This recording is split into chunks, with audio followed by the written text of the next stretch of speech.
আমি ছেলের মুখের দিকে তাকাই আমি যেটুকু সস্থিরতা ছিলাম সেইটুকু এখন অস্থিরতার ভিতরে আছি। বিচার চান কিনা?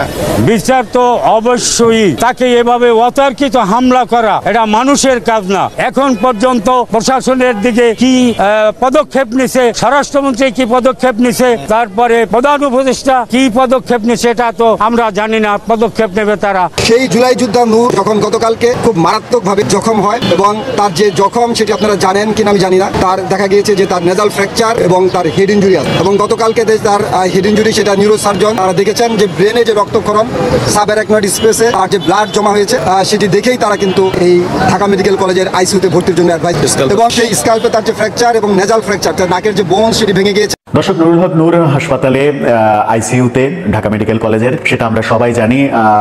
তার অবস্থা কি সেটা নিয়ে দোটানার সৃষ্টি হয়েছে। নুরুল হক নূরের এই ঘটনাকে কেন্দ্র করে বাংলাদেশের রাজনীতি উত্তপ্ত হচ্ছে। যারা এই মুহূর্তে ভিডিওটি দেখছেন তাদেরকে অনুরোধ করব পুরো ভিডিওটি ধৈর্য সহকারে দেখবেন, তবেই সবকিছু ক্লিয়ার বুঝতে পারবেন। প্রিয় দর্শক শ্রোতা মণ্ডলী, ভিপি নুরুল হক নূরকে হাসপাতালে দেখতে গিয়েছিলেন তার বাবা এবং সেখানে গিয়ে হাউমাউ করে কান্নায় ভেঙে পড়েন অসহায় তার বাবা। হাসপাতালের বিছানায় কাতরাচ্ছে ছেলে। তার সন্তান দেখতে গিয়ে সহ্য করতে পারে নাই নুরুল হক নূরের বাবা। প্রিয় দর্শক শ্রোতা মণ্ডলী, গতকাল ভিপি নূরের উপর সেনাবাহিনী পুলিশ যেভাবে লাঠিচার্জ করে, যেভাবে পিটায় নূরকে, সেখানে আহত করে, সেটি আসলেই দুঃখজনক ঘটনা। এই ঘটনার তীব্র নিন্দা ও প্রতিবাদ জানিয়েছে সারা দেশ তোলপাল এবং বিভিন্ন রাজনৈতিক দল এই ঘটনার প্রতিবাদ জানিয়েছে। প্রিয় দর্শক শ্রোতা মণ্ডলী, এবার আমরা জানার চেষ্টা করব সরকারের উদ্দেশ্যে কি বললেন ভিপি নুরুল হক নূরের বাবা এবং তার আগে আপনাদের কাছে আমার ছোট একটি রিকোয়েস্ট থাকবে।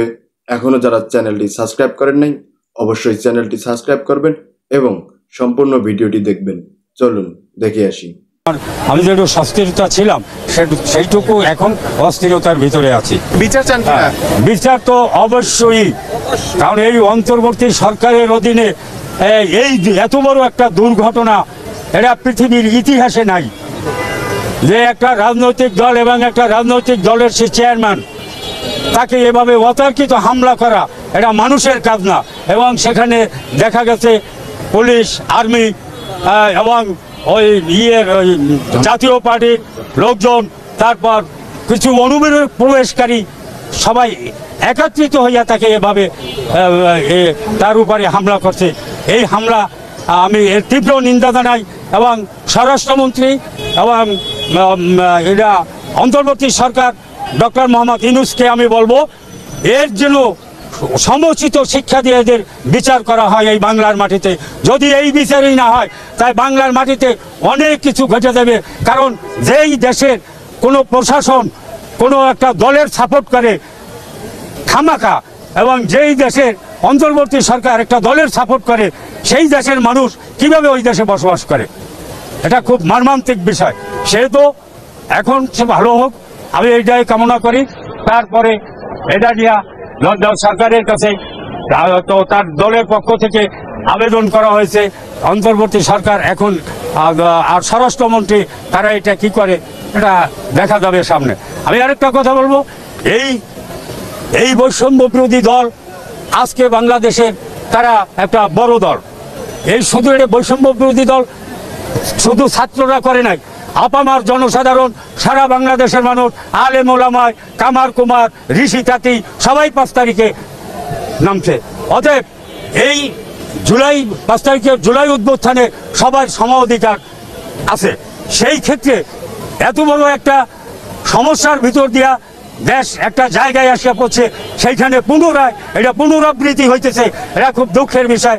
আমার মনে হয় এরা কোনো কূটনৈতিক কৌশলের কারণে হয়তো আমাদের দেশের হোক বাইরের হোক যে কোনো একটা কুমন্ত্রণার ভিতর দেওয়া এটা হয়েছে, নিশ্চিত, এতে কোনো সন্দেহ নাই।